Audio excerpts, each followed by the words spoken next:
All right. Hi. Good evening. It's Friday, September 23rd, and this is the Buddhism 12-step Dharma recovery group, usually led by Kevin Griffin. He is actually teaching this weekend in Minnesota with Common Ground, and he asked me to step in and do a little meditation, teaching, perhaps a little conversation at the end. And it's really great. It's good to be here and to see everybody come on a Friday night.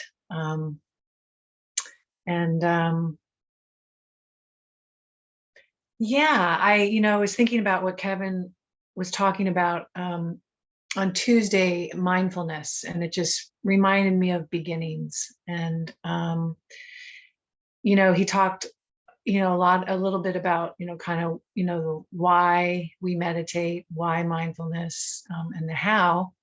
And I just wanted to add about the why meditate. I think, yes, mindfulness helps us. It's really the core of the practice of the path, right? It's essential.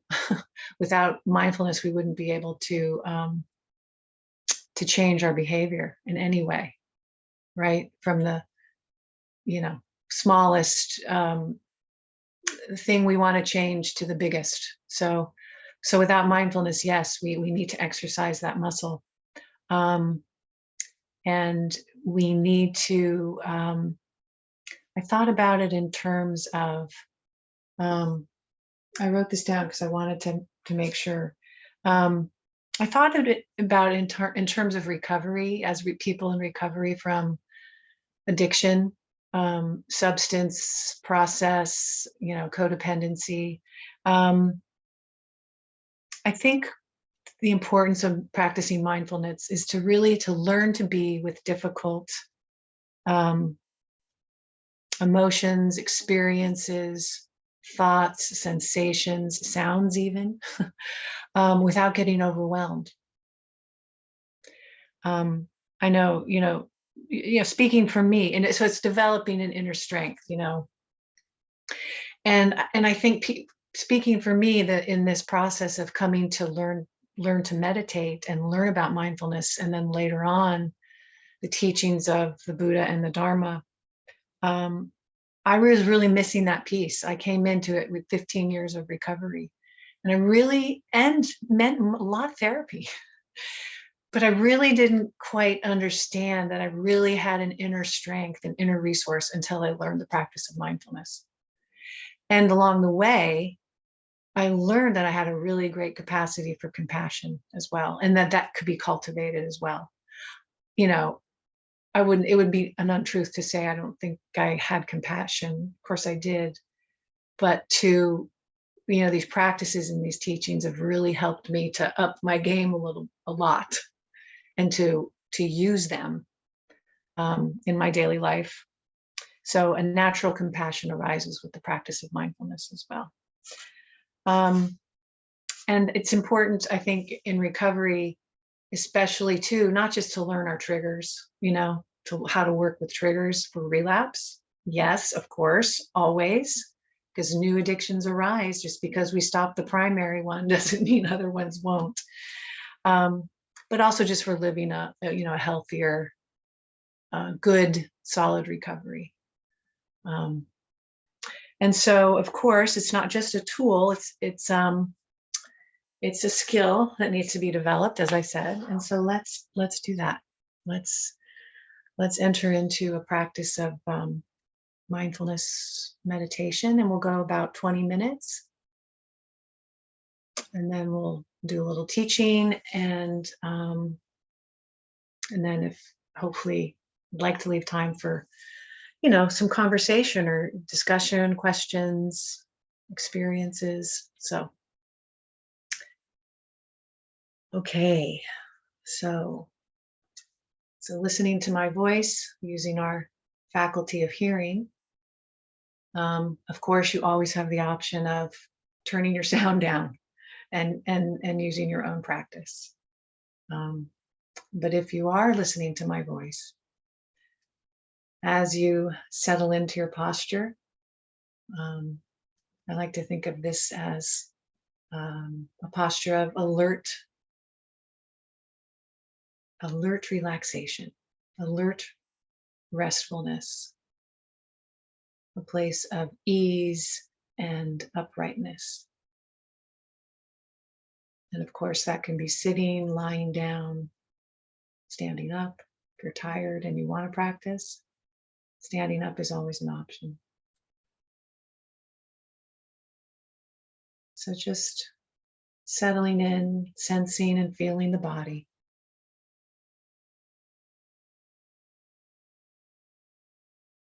You may keep your eyes open at a gaze to the floor, slightly open, slightly closed in front of you, or close your eyes all the way if you're comfortable.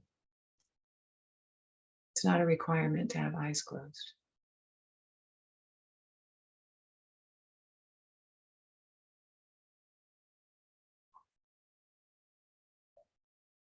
And noticing what you notice, noticing the body.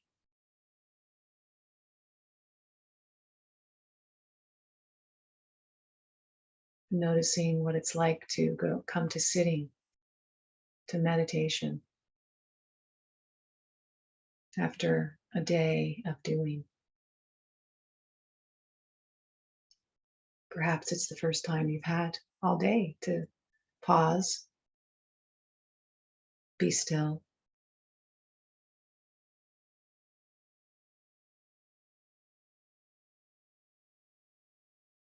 You might notice the weight of the body, the pressure of the body sitting on the cushion, chair, couch.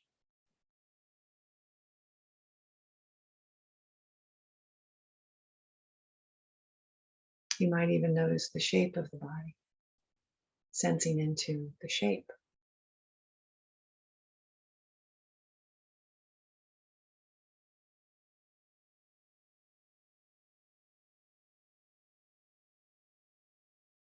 You might notice sensations, the aliveness, the tingling, the temperature,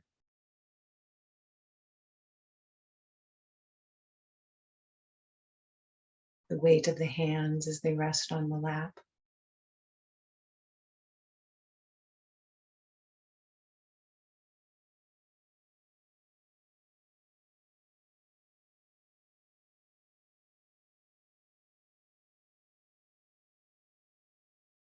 And maybe shifting the attention to the space around the body, the air as it touches the skin,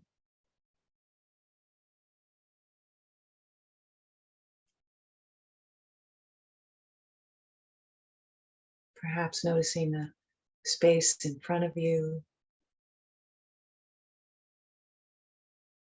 to the sides of you, to the back, above and below.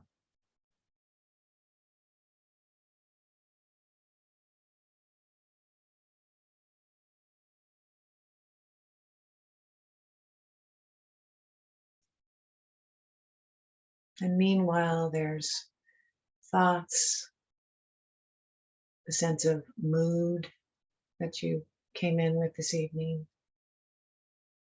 feelings, feeling tones, pleasant, unpleasant, neither pleasant nor unpleasant.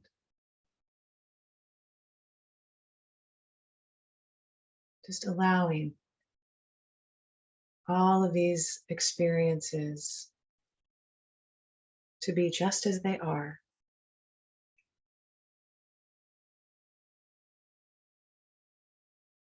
Arising,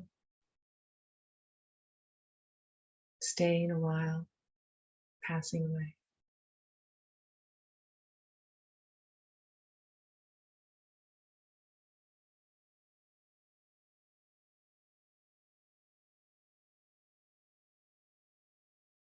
and the breath. Allowing the attention to rest on the breath.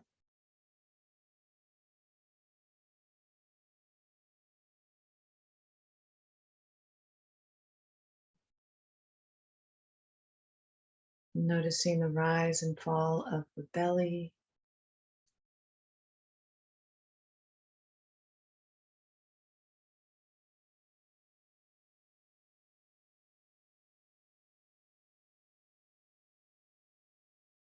The rise and fall of the chest.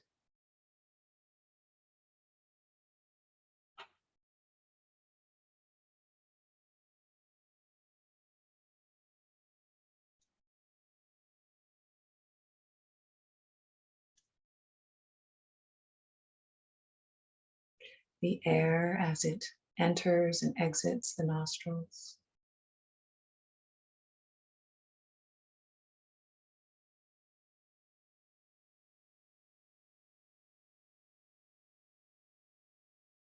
Or the whole body breathing, rising on the inhale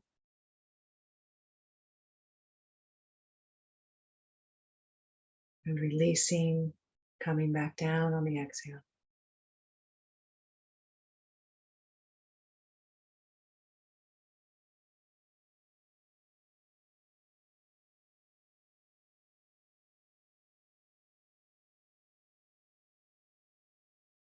And choosing a particular area that's most predominant, that strongly resonates with you this evening, with your body, where the breath comes in and goes out.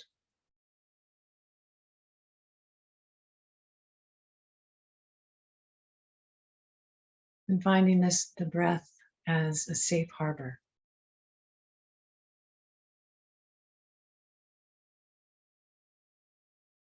A place to come back to.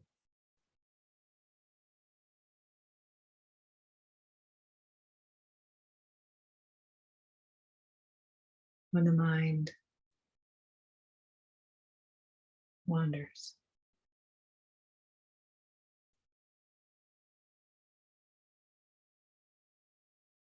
And if the breath doesn't feel like a particularly, if you don't prefer the breath, there's sounds, there's sensations. It matters not which experience in the body, as long as the idea is to allow the attention to return to whatever experience is happening in the body. It could be breath, sound, sensation.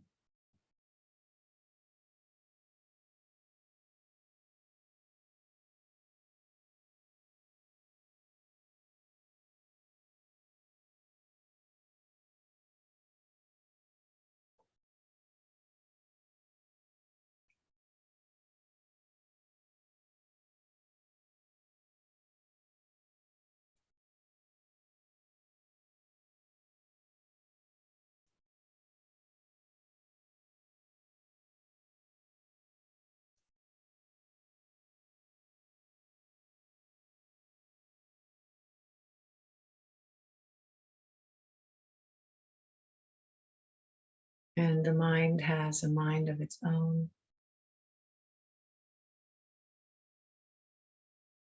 May be going off into thinking, judging, planning.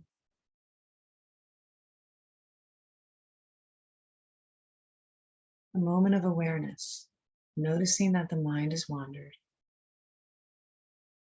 noticing where it's gone, and gently escorting the attention back to the felt sense in the body.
Just allowing, letting be, coming and going.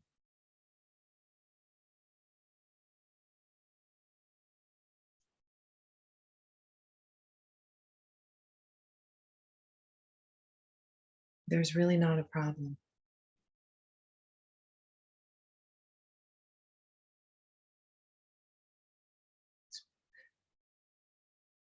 Breathing, aware that you're breathing.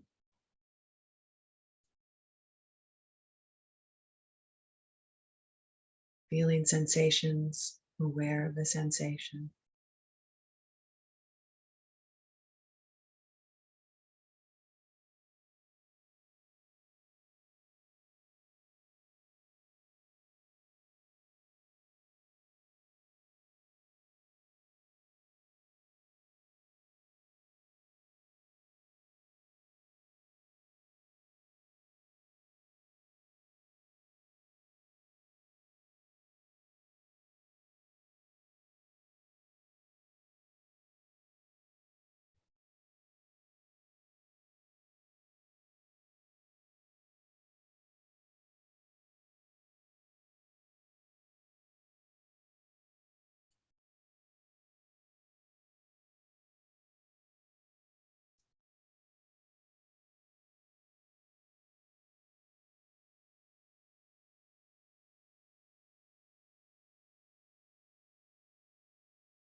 And as we come to an end to this sitting,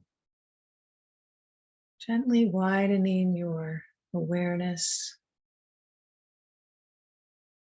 to include the community of friends we have here this evening.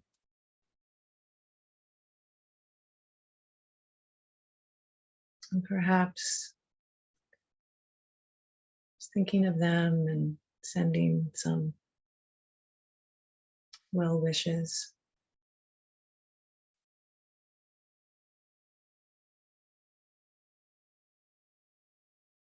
We really don't do this alone. Even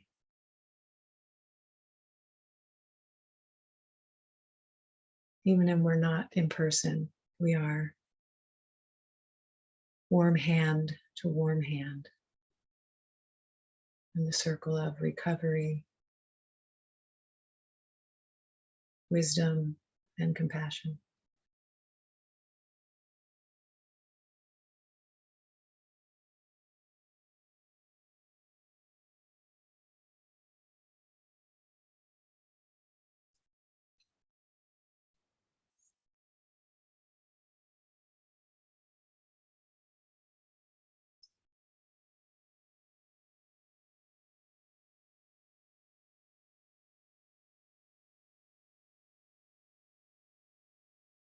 May all beings be happy. May all beings be peaceful. May all beings be safe. May all beings live with ease and kindness.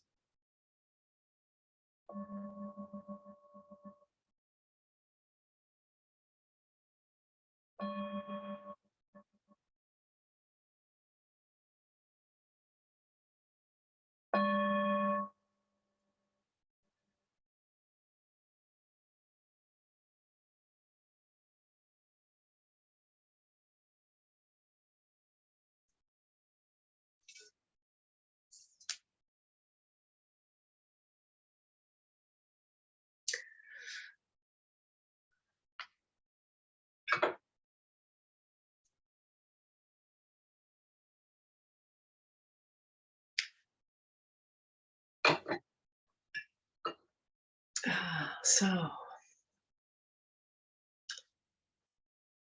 I hope everybody's well this evening.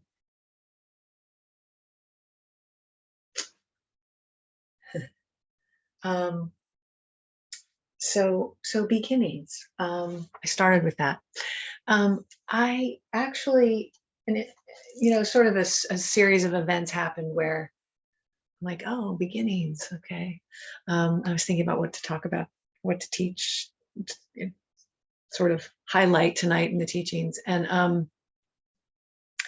I was flipping through the daily reflections, and I'm cheating a little bit because this is October 25th, but today's the 23rd. But this teaching comes up on October 25th, an archetypal path, steps 1 through 3.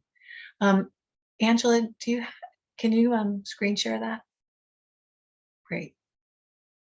Would someone be willing to read that for us? I'm happy to, but I like audience participation. I'll help. I'll read it. Great, thanks, Julia. October 25th, an archetypal path, steps 1 through 3. While the 12 steps use Christian influenced language, they can also be viewed as something more universal, an archetypal spiritual path. This path starts with suffering, darkness, and confusion. This is the condition of the addict before recovery. Step 1 is the admission of our failure to overcome these forces ourselves, a surrender.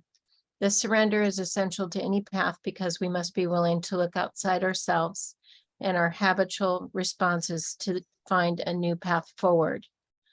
Once we have surrendered to our condition, we must also have confidence where there is some way to heal. This is the promise of step 2. If we remove the idea of religious belief from this step, what is left is trust in the possibility of recovery and of our capacity to realize that possibility. The third noble truth in Buddhism, that freedom is possible, says the same thing in different language and in a more general context, not just around addiction. Step 3 is the commitment to the path, the decision. While much emphasis is put on the God part of this step, in fact, it is the commitment to live in harmony with spiritual values and to accept the results of our actions that truly define this step. We must step out of our personal preferences and find a higher reference for our actions, including our thoughts. When we live by this commitment to spiritual principles, our life begins to change in radical ways. Today, reflect on the ways that the first 3 steps inform and guide your life. Thank you. Appreciate that. Thanks.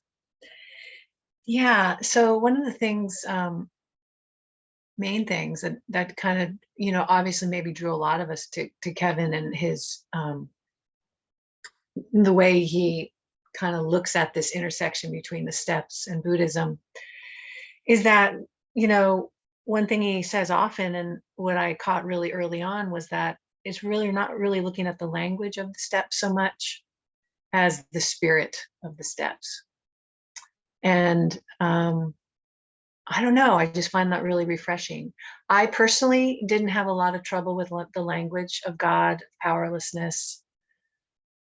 Oh, what else is there? There's many you can find in the steps that kind of like we can get stuck in resistance and not kind of want to look further. And so we prefer to stay in our suffering of our addiction, right? I didn't have a lot of trouble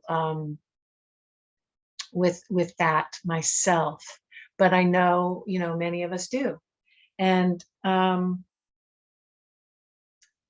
So what I wanted to do a little bit tonight was just talk about how the first 3 steps and how the Four Noble Truths sort of, kind of merge with one another and really support one another, right? I came across, this was a while ago, but I came across a quote from some AA literature. And it was this, and it was by Dr. Bob, who was one of the founding members, or who was instrumental in helping Bill Wilson with the kind of the structure and philosophy of AA. He said the Buddhist philosophy, as exemplified by its 8 points, eightfold path, could be literally adopted by AA as a substitute for or in addition to the 12 steps. Generosity, universal love, and welfare of others, rather than considerations of self, are basic to Buddhism. And that was written in the pamphlet Spiritual Milestones in Alcoholics Anonymous, edited by Dr. Bob, 1940. So this idea that,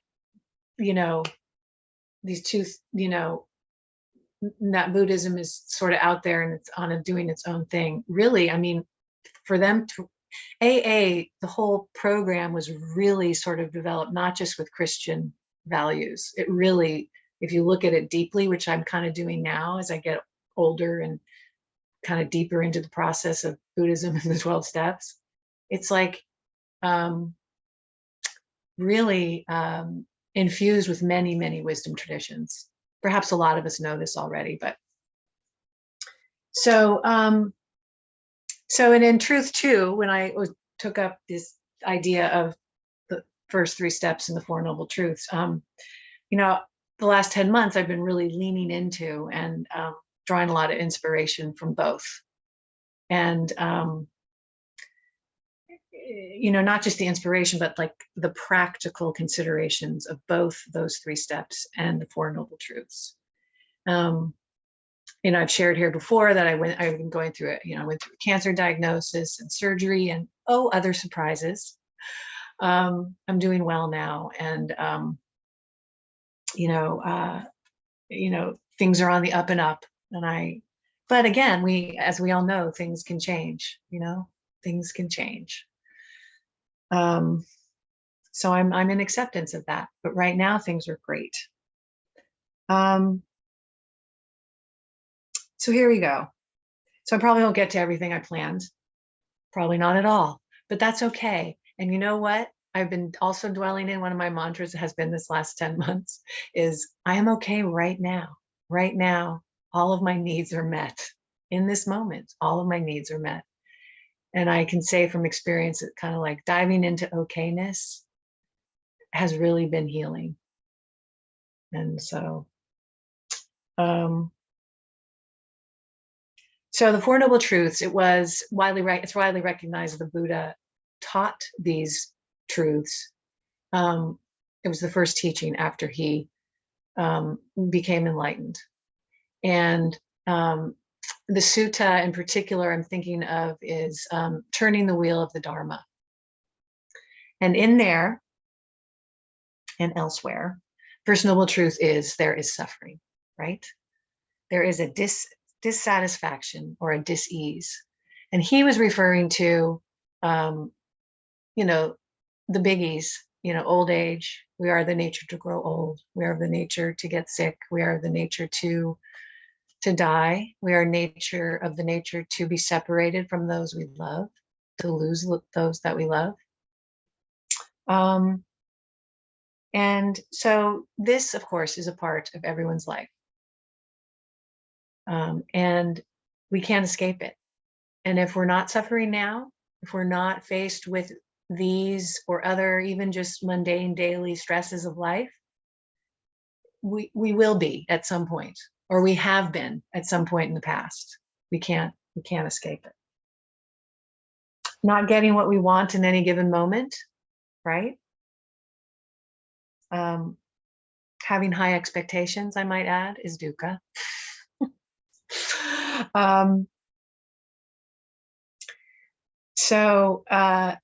So this noble truth corresponds with, of course, the first step, right? Which is powerlessness. We kind of are aware of, we get to a point where we accept the fact that we are powerless over our addiction. In my case, it was alcohol, and I mean all the other addictions, the process addictions, the codependency, all of that. So at some point, somehow, whether it's karma, it's luck, it's grace, it's a person we meet on the street, and or a friend, however we get there, we realize that we really are suffering, and the way we've been doing things is not working, that we can't do it alone. We can't do everything. I'm using words now that I didn't know then, but self-will, right? Self-will run riot. So that we see that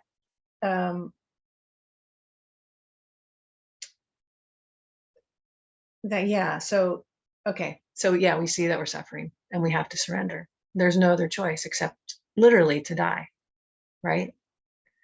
And so once that happens, well, first of all, we can't really do that without mindfulness, right? Whether we know it or not, we're practicing mindfulness in that moment. And don't get me wrong, we can have many moments of thinking we're powerlessness and our lives are unmanageable, and that we continue to go back and do the same thing over and over again. But if we're lucky and we keep at it, it can stick, right? And we just have to be open to the fact that there is suffering, and then there's a way out of suffering, right? But first we have to understand the causes. And the causes of suffering, as the Buddha put forth in the second noble truth, the cause of suffering has its origins in craving and attachment to desire, right? Well, those are big words. Well, first of all, when we think of craving, don't we automatically think of addiction? I mean, craving is addiction. Craving is also suffering. The kind of craving in suffering, and in general, craving addiction is suffering. I ran across someone named Gabor Mate. He's an expert in trauma. He's a physician. He was on the front lines of addiction in the streets of Toronto for many years. I loved what he said. He said, addiction is a response to human suffering. So in some ways,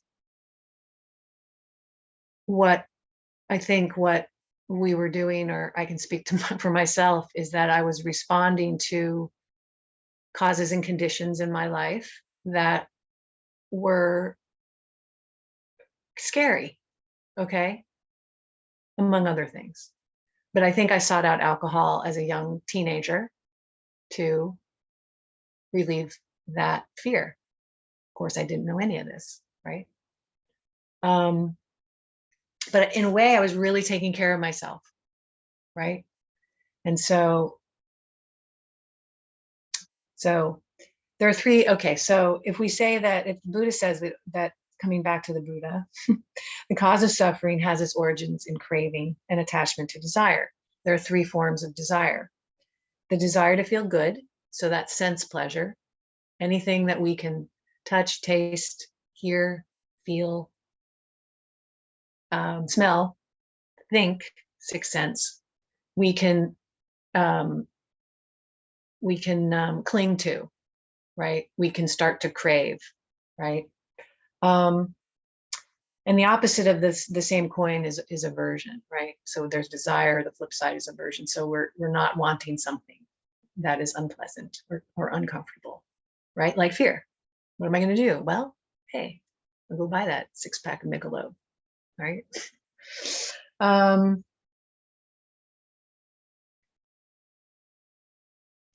both are really about trying to control the situation. And isn't addiction really about trying to control something that we really can't control?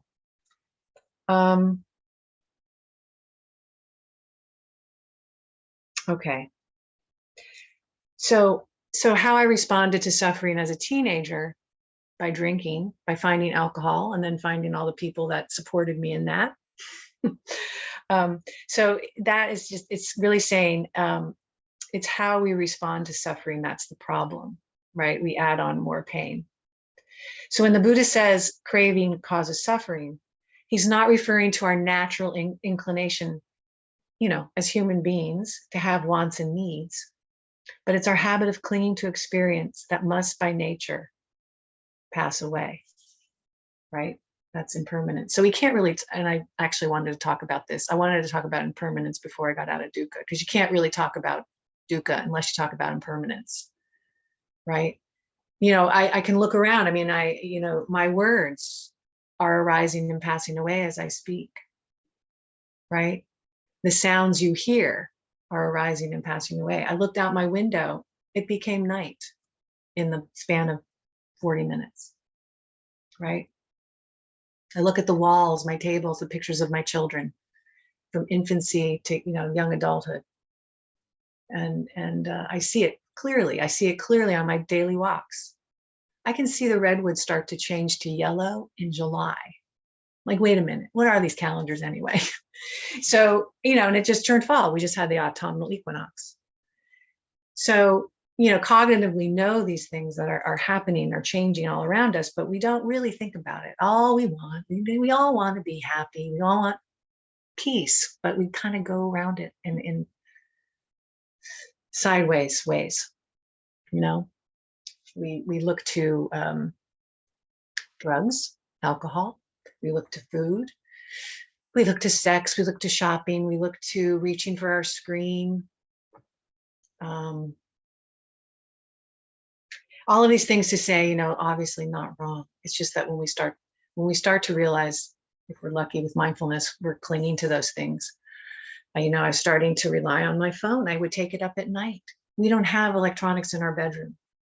But as I was in recovery from the surgeries and all this stuff, it became a habit. I would bring my phone up and I would watch comedy and old, videos of Joni Mitchell in concert, and etc. And what happened was the other day, what I noted, it wasn't the other day, like last week, I made a commitment. I made a decision. Well, now I'm getting into, I'm getting into step 3, but I made a decision to not bring the phone up anymore, to leave it on its little cradle down on the desk. And so what I noticed through this whole thing, but before, and I did that before I noticed, oh my, I'm getting like, pain. I'm getting that sort of carpal tunnel pain in my, so I'm like, oh my God, that's my phone. So it creates pain. It literally created pain. Not to mention it wasn't a peaceful way of calming down before sleep, so anyway, I digress. So we cling to things that are impermanent, right? So it's really not that things are impermanent. It's really that we cling to things that, we think will make us, happier, right? More fulfilled. He also taught, I was added here, he also taught the middle way, right? That we can relate to desire and aversion without getting possessed by it. Imagine that. That we can have desires, we can have preferences, opinions and views, but we don't have to attach to them. Well, that doesn't, that's a tough one. That takes a lot of work, but it's bit by bit, right? We don't get there all at once. But I do take refuge in the middle way. There's a peace there. And I'm thankful for it. In our meditation, we recognize that sensations and thoughts of wanting are arising and passing.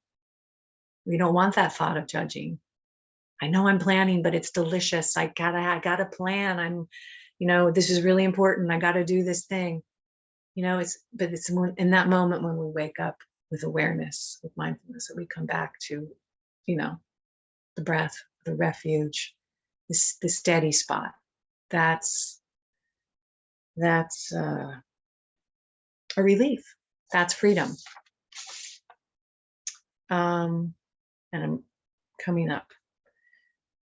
So I did want to say one thing. So about this, like mindlessly searching for something that's going to make us happy and things that are inherently impermanent. So our refrigerator broke about 10 days ago.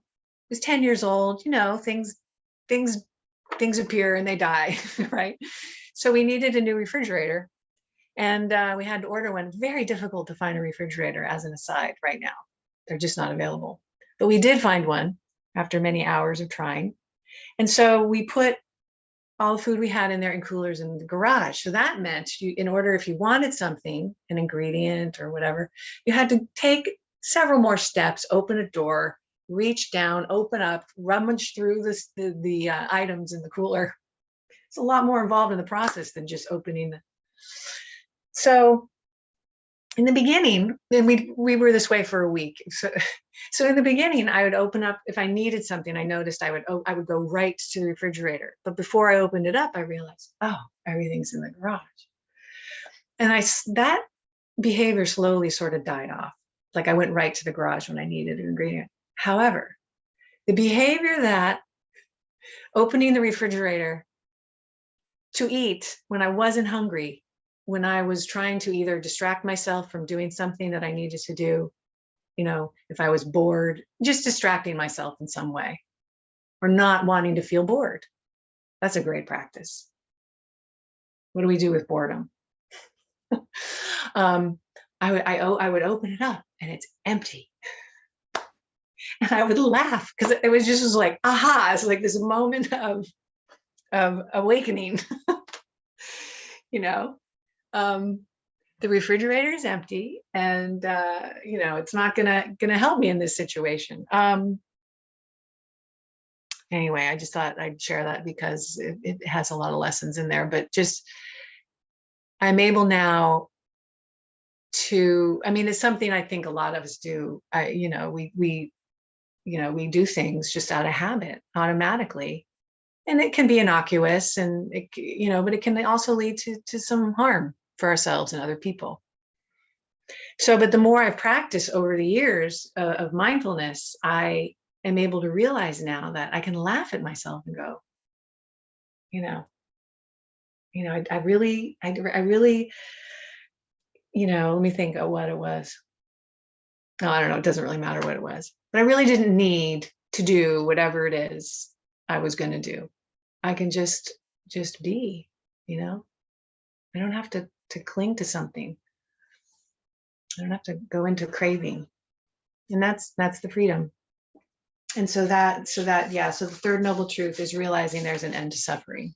And that's that taste of freedom.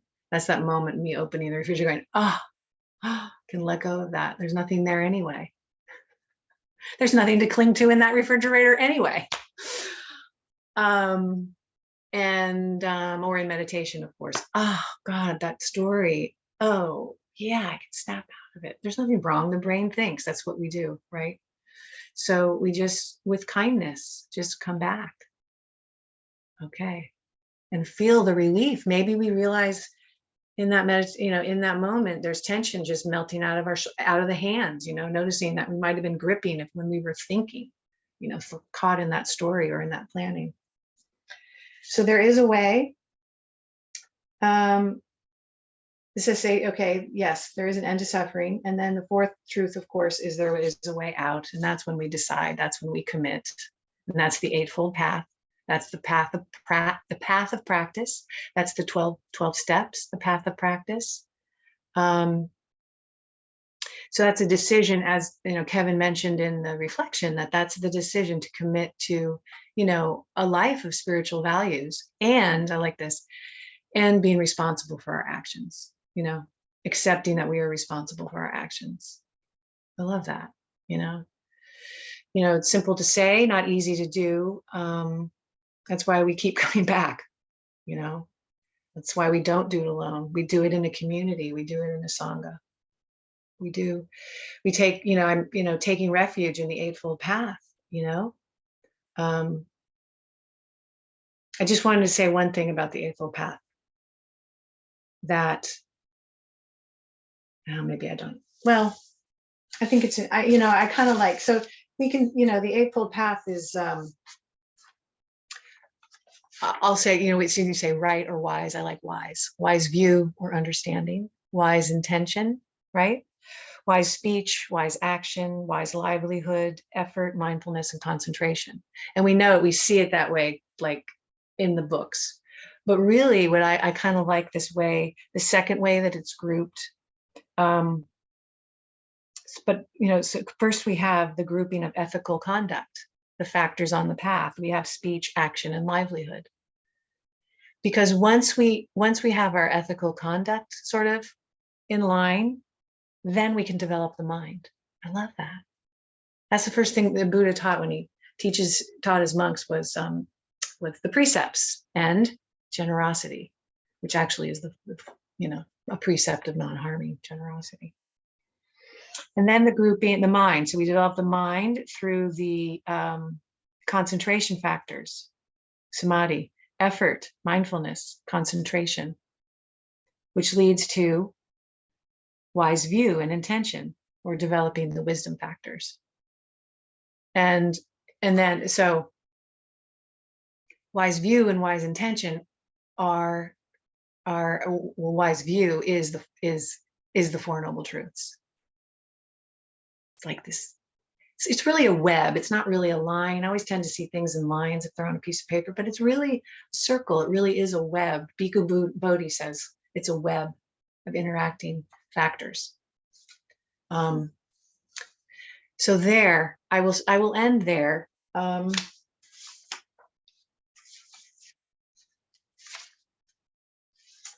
Yes, I will end there.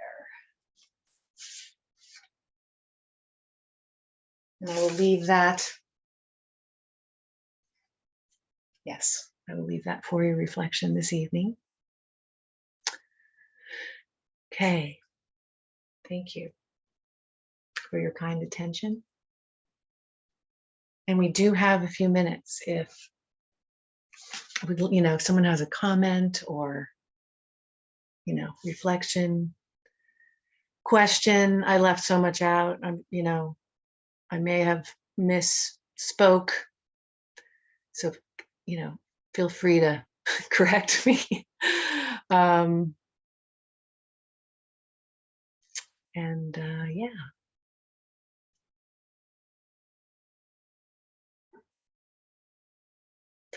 I'm really honored to be sharing these teachings. I never thought I would be doing this, honestly.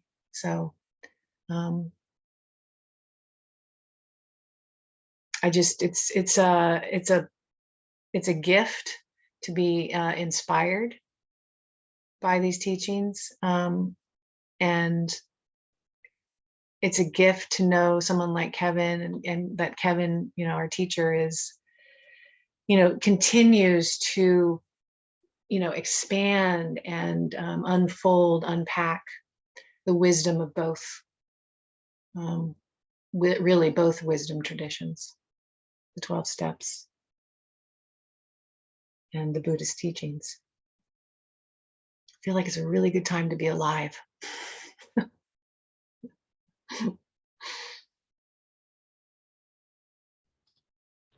Okay. Yeah. Hi, Mike. Hey, I just want to say thanks for subbing for Kevin. That was it was a real pleasure to hear you talk. Oh, thank you, Mike. And yeah, so much good stuff there.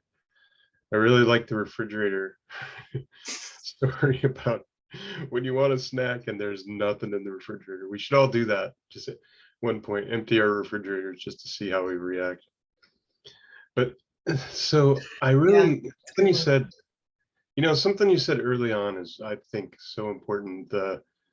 What you said about why why mindfulness is so important to 12-step people. Sorry, the voice is a little bad. I'm getting over COVID.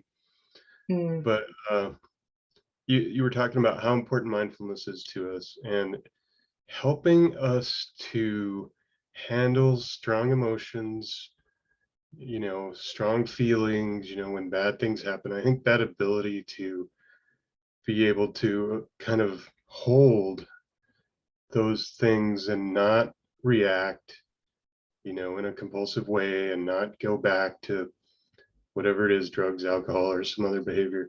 So that's just so key to me. And I think it's so important to everybody.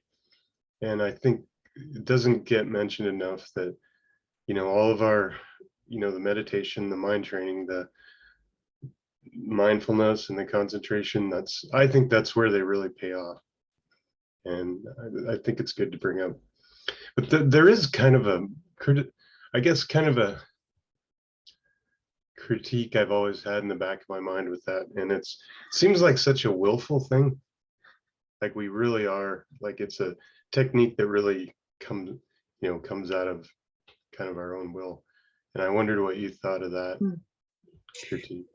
Mindfulness as a willful action, or idea, because we're warned about the self-will run riot part of addiction, right? Right. And the balance between the two is, I guess, what I was wondering what you thought of. Yeah. Okay. Well, I mean, the first thing I want to say is, it's our natural capacity. Awareness is our natural capacity for being human. We don't really have to try, all that hard. I think what happens is, the hindrances, all of the, the doubt, the desire, the greed, the aversion, the sleepiness, the restlessness. I think that's what keeps us from being mindful. I mean, that's our self. I mean, that's who we are as human beings. And then we attach, attitudes and things on top of that.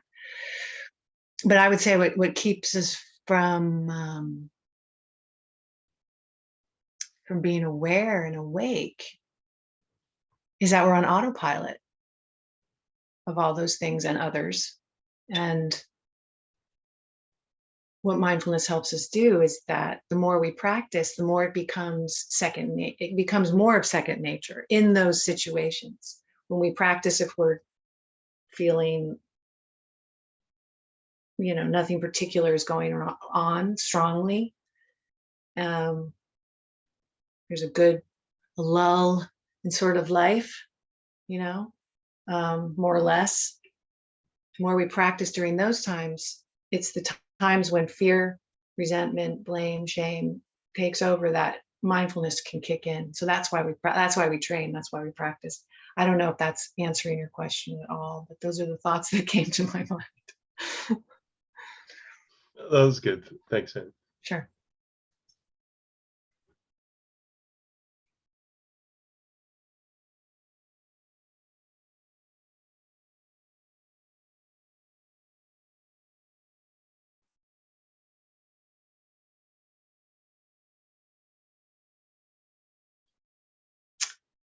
Okay. And actually I have more thoughts about self and non-self and all that, but